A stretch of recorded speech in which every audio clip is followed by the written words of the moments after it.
সোলাং বশিষ্ঠ কুণ্ড থেকে রোতাংয়ের পথে মানালি থেকে 13 কিলোমিটার দূরত্বে এই উপত্যকা। এখানে মানালির ভিড় নেই। অনুভব করা যায় প্রকৃতির অপার সৌন্দর্য। শীতের সময় 2.5 কিলোমিটার লম্বা জায়গায় বসে স্কিয়ের আসর। পর্যটন বিভাগের ব্যবস্থা করে প্রশিক্ষণের। স্কি প্যারাগ্লাইডিংয়ের জন্য ব্যবস্থা থাকে।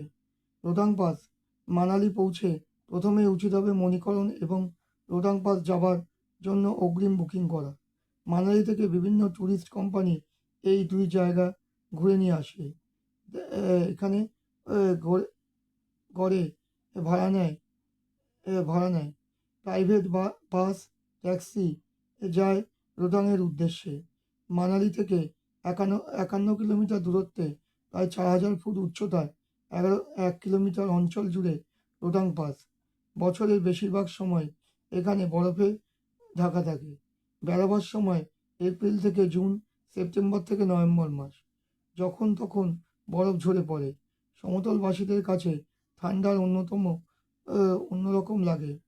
চারদিকে বরফ, তারই ওপর থেকে হাঁটার জন্য রয়েছে জুতো, ওভারকোট, লাঠি ভাড়া পাওয়া যায়। এখানে রয়েছে নেহেরু কুণ্ড। এই কুণ্ডের জল খেতে ভালোবাসতেন জওহরলাল নেহেরু, তাই তার নাম হয়েছে নেহেরু কুণ্ড। সোলাং ভ্যালির এক আশ্চর্য সৃষ্টি অমরনাথের মতো 24 ফুট উচ্চতায় তুষারের শিবলিঙ্গ। রোতাংয়ে স্কি করার ব্যবস্থা আছে। আর আছে ঘুরে বেড়াবার জন্য ঘোড়া।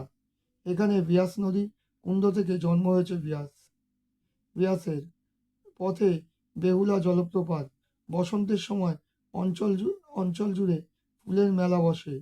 দুপুরের পর থেকেই রোতাং পাসে আবহাওয়া পরিবর্তন হতে থাকে। সেই জন্য দিনে দিনে ঘুরে ফিরে যেতে হয় মানালিতে। এখানে থাকার কোনো ব্যবস্থা নেই।